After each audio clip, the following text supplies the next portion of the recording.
Today, we're going to let a little bit of light in. And the light that I'm talking about is the light of yoga. We're going to talk a bit about yoga as it relates to its sister, astrology, and why these two worlds are two worlds you need to pay attention to right now. Greetings, my name is Stacy Patrice. Welcome back to my channel. So, one of the things that I love is to be able to look at a system that's very familiar and connect it to a system that is less familiar, and allow those two systems to communicate and cross-reference each other. And this is one of the things that becomes really important as you grow, as you learn, as you gain new knowledge, that you are actually integrating your systems. I know people who practice yoga that just see it as a mat practice. They're not interested in any of the Dharma talks. They're not interested in any of the interconnection between other aspects of their lives. They like to keep it in a neat compartmentalized box and say, I get on my mat, I practice, that's all that is, and that's all it ever will be. And for those people, I would say, if that works for them, that's perfect. But I want to provide an alternative to how you can see your practice as an interconnection to other things that you're really ecstatic and joyous about, right? If I were to look at my yoga practice as simply just being on my mat, it would not open up any other worlds for me. It would become a workout, an exercise, a practice that just simply is about me sweating a bit and maybe focusing a bit, and then that's it. And the reason why that would be an atrocity in my energetic existence is because there's so much richness there on your mat that you can allow to harmonize and unify with other things, which is the entire purpose, right? So there is one purpose of yoga that is to prepare your body for meditation, that is to scan and experience and focus and train your body to be sharp and to be physically sharp and to cut on and to cut off only as needed, to not leave your muscles in a state of contraction, to relax, to tone the nervous system, all of these things, right? This is a beautiful part of it. But again, some people are practicing the mat practice, and there is no breath work practice. There is no meditation practice. There is no actual self-actualization practice. There is just them on their mat experiencing what they experience, allowing maybe their chakras to balance as they are situated on their mat, and then they move on to the next thing. Now, if you have a mat practice, and we call that asana practice, if you have a mat practice and that mat practice, something else comes up. There are other things that you feel, that you sense energetically. There are other worlds that you feel you have access to when you are in this practice on a consistent basis. Then you're starting to tap into what it is that I'm talking about today. And that tapping in is about you understanding yourself as more than just a physical being, you understanding yourself multidimensionally. And as you start to understand that there are multiple things happening at once, that it's not just what's happening on your mat, then you begin to become that kind of lotus. You start to work through what it is that is happening, what is behind the scenes, what is in your subconscious, what do you not have access to in your mind. And then you start to quiet and you start to still your mind. You start to activate your energy. You start to move through these postures as a symbol of progression. You are essentially experiencing the cosmos in your physical self. So this is a microcosm. What you will find out is that the more that you practice and the more that you integrate this practice to other things that are interesting in your life, you start to find the interconnections. And the reason I know this is because this has definitely been my experience. Finding the interconnections between my yoga practice as well as other things that I was already interested in were my Kundalini awakening. It was the process of realizing, like, yo, I have been experiencing all of these things in my life, and I had no real system that kind of drew them together. There was nothing that said these belong together in my life. It was simply me experiencing it in isolation or experiencing it in a compartment. And then I realized it was pointing to these other things. So before my deep awakening in yoga, I was already vegan. I was already drawn to what we call sattvic foods, sattvic places, sattvic tendencies, having my body in a state of neutrality, in a state of balance. There was already that happening. Again, didn't have the language for it. As it relates to um, the people that were in my life. There was something I was experiencing where I no longer wanted to be compartmentalized and just know people in this very square kind of way. Like, oh, I want to have the small talk. We'll go out together. We'll dance. We'll, just compartmentalize who we are with each other, which was very in vogue at that time. And I just was like, no, there's more, there's more, there's more, there's more. And I've always been a person of more. It has led people to call me deep. It has led people to say that, I have a complex mind, that I'm a disruptor, all of these things that people who know me very well know that could be considered true, but also have benefit, right? So it was just me understanding and realizing that these things are not the negative qualities that people want to make them out to be. They're connecting qualities. But when a person has chose to stay in their compartment, and that is their choice, then they understand that I am drawing them out and they're very uncomfortable with that. I'm drawing them into a deeper connection with me, with life, and with themselves. And often, very often, they understand that intensely as a drawing out to a deeper connection with the divine. They may experience it with people on this plane. They may experience it in places on this plane, but they know something different is happening. And I know people that have avoided going to any yoga classes where people are talking about anything more than what their body looks and feels like in their sweat, because they know that that connection with the divine is so palpable in the practice. Now, let me bring you over to one of yoga's sisters, which is Vedic astrology, Jyotish. And I want you to know this because a lot of times when I'm talking about this, people are like, well, that's not yoga. Of course it is. Of course it's yoga. Yoga is the unifying relationship between all of the elements and all of the things. Life is yoga. But a lot of people don't want to see it that deeply. So let me just give you a little glimpse over here. So I had already been studying astrology, not sidereal, as I mentioned in previous videos. You can go back and watch a couple of those if you want more information about my astrology yoga journey. But I had already been studying astrology for decades before I got really, really deep into my yogic practice and dedicated my life to it. And so as I started understanding the things that were happening in my life, I was understanding them through tropical astrology. However, again, it was just something that just wasn't quite gelling, wasn't quite meshing with all that I wanted to see, understand, and feel.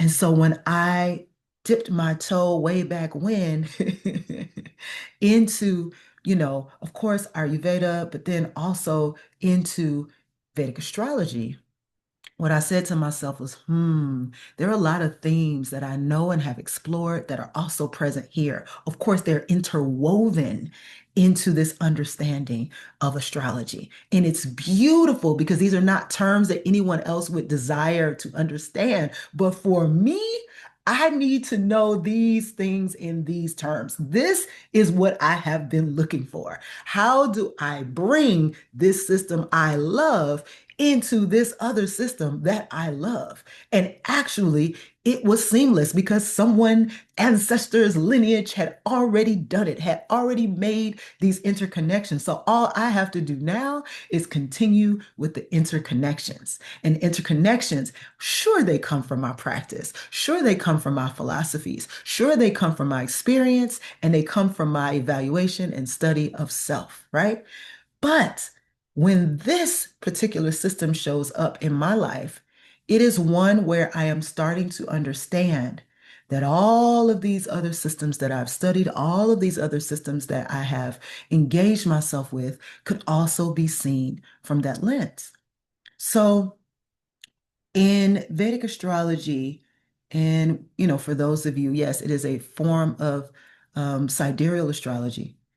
In Vedic astrology, there is the tendency to look at these rich archetypes, which are connected to other systems, right? And this is where people get sometimes a little off-put because they don't understand what they're reading. They don't understand the science. It's a bunch of language to them. It's a bunch of, it makes it harder than it needs to be, but it is encoded.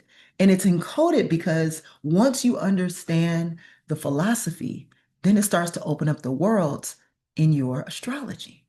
And so the key is to, again, not run away from the divine. The key is to understand that the divine is calling you forward into your own experience with it in all aspects. You're not to pull away. You're not to stay in a compartment. You're not to remain in a box.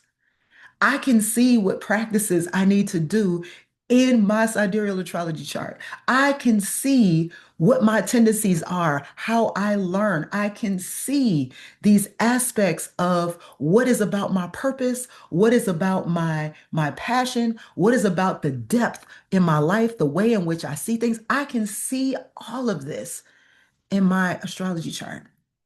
What you need to understand is that there is in no way a push for you to do this. It is just there. It is there when you're ready for it. It's there when you need to understand it and realize it.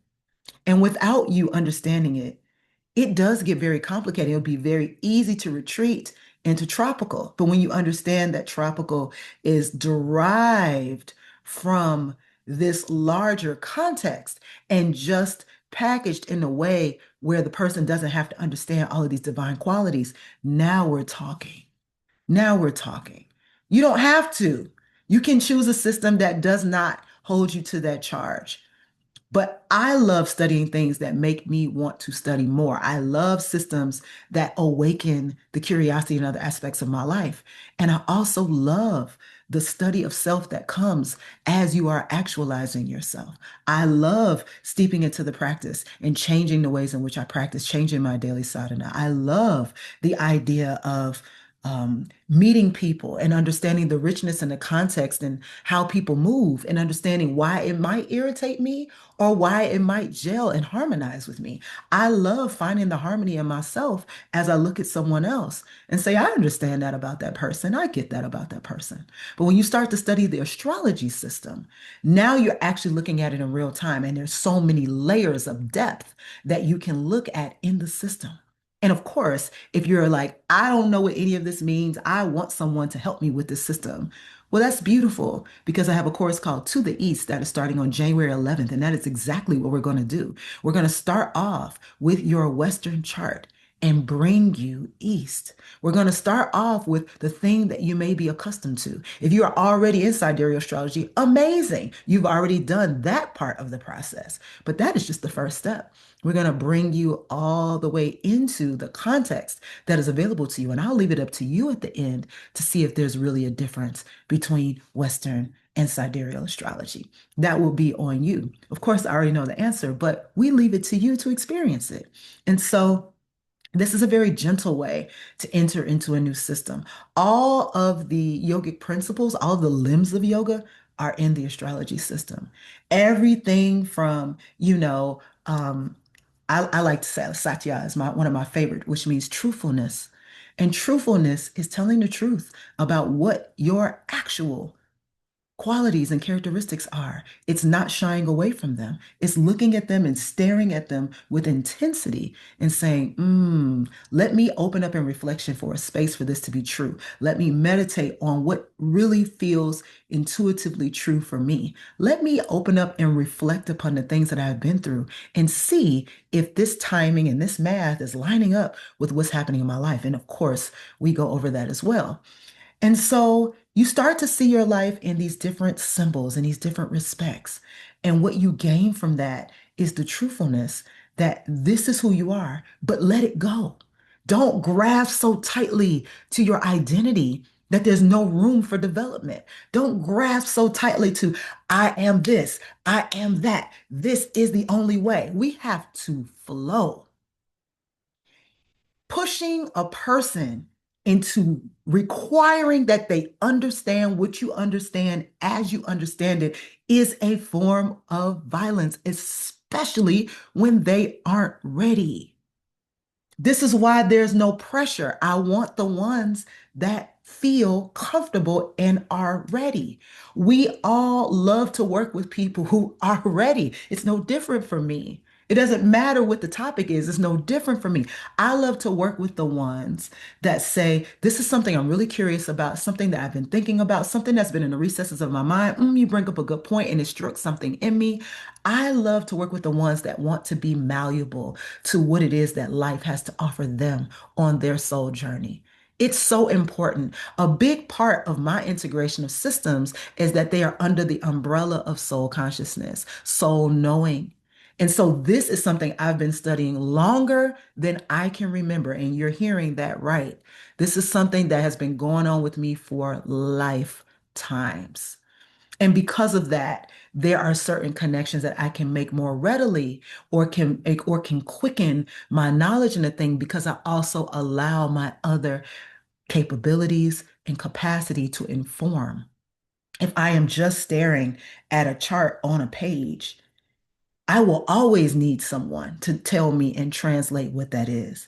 But when I marry that with my physical, spiritual, emotional, and energetic, of course, and experiences of knowledge, now this chart is speaking and is speaking in a way that only I can hear it. So it doesn't mean it's the end all be all final frontier of what there is to learn, but it definitely means you're on a journey. It definitely means there is something to be learned. It definitely means you haven't figured it all out. Okay. And this is how I introduce people to anything that I'm a part of. It's the same way that for over a decade plus, I have been teaching the practice of yoga on a mat, and I practice my own yoga on a mat. Is because it allows me to see on a micro level what is going on with me in the macro that I think that I should be able to do something that clearly my body doesn't want to do, or clearly my body is done with, or clearly my body has breezed through. What is going on this macro that I need to look at? And this would be for years, me looking at the astro weather in combination with me scanning what's happening in my body and focusing very intensely and intently on what's happening on my mat. And then learning to let go of them both to see the interplay. So when we talk about an astrology journey, we talk about any kind of journey, I am always going to bring more to it.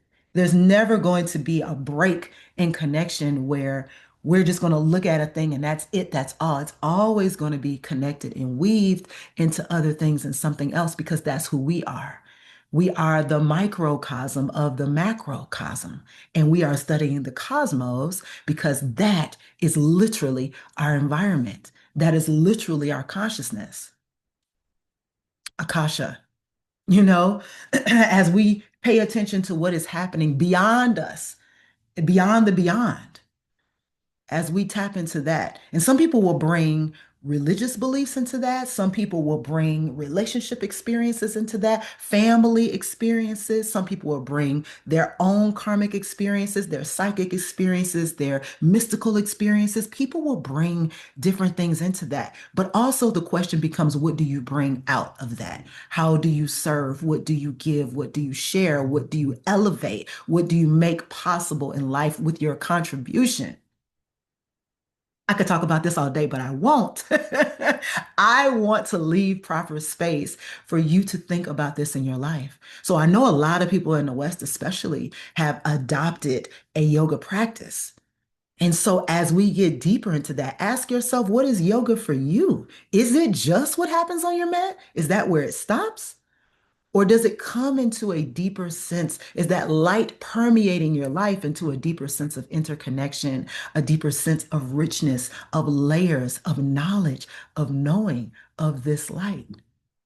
And so the more that we move away from expecting and know and having control, aparigraha, non-grasping. We have to get to the place where we start to drop those things that make us want to control them. And we have to see what's on the other side. What happens when we let go of them? What happens when we say, you know what? If I take my hands off, what's moving? What's in control? And what's still there for me to look at? And life becomes very kind to you when you realize you're not in control in any of that. All you have to do, and I mean this in the most respectful way, is Just take your hands off of some of it. Take your hands off of some of it. You having your hands on it, a lot of times is what's disrupting it. Take your hands off of some of it and open up your mind and your heart to be received, to receive, to learn, to teach, to be, to act, to experience, to reflect, to live, to project your true identity in your life and actualize who that person is and respect your soul and your lineage and be who you came here to be. Don't trivialize it. Don't trivialize who you came here to be. Who you came here to be is a divine spark. Don't you dare make it less important because there are other systems that are not a part of these systems that I'm talking about that say that it's not that important. That say, oh, you can't make a lot of money off of it, it's not important. That say, oh, well, you're not in the group of influencers, so it's not important. Oh, well, people will think you're weird, so it's not important. So what? Maybe I came here to be a weirdo, right? Maybe there are other weirdos waiting for me to speak up so we can, wave our weirdo flags, right? Maybe we should stop judging things with these terms. Maybe we should just be, right? Right? Just be the light. Just be the light that other people can see. Be visible. That's it. Be visible. And then the more that you're committed to being visible, the more life's treasures are illuminated for you because you're in the practice and you're magnetizing it to you. My goodness, you are absolutely bringing it all toward you because what you are dedicated to is dedicated to you. And the divine wouldn't have it any other way. And I'm not even concerned about, what your beliefs are. Look at all this light, my goodness. I'm not even concerned about what your beliefs are. I'm just asking you as the experience that you are having in this lifetime, is it connected? Is it communicating with each other? Is it fulfilling? Do you have the information you need to see it in a different light? Because there are a lot of people that are talking darkness in a particular way that is not obvious. And you just end up because they put a pretty smile on top of it, because they put a lavish lifestyle on top of it, because they put abundance on top of it. You believe that it's in divine order. It's in an order, but it's not always in divine order. Your experience is about finding that order. Mm, mm, mm, mm. I have become such a devotee of a lot of these facts. In yoga, they call me a yana yogi because I am about knowledge and the spreading of knowledge. I am about the path of knowledge. But I also see such rich roots in other paths as well.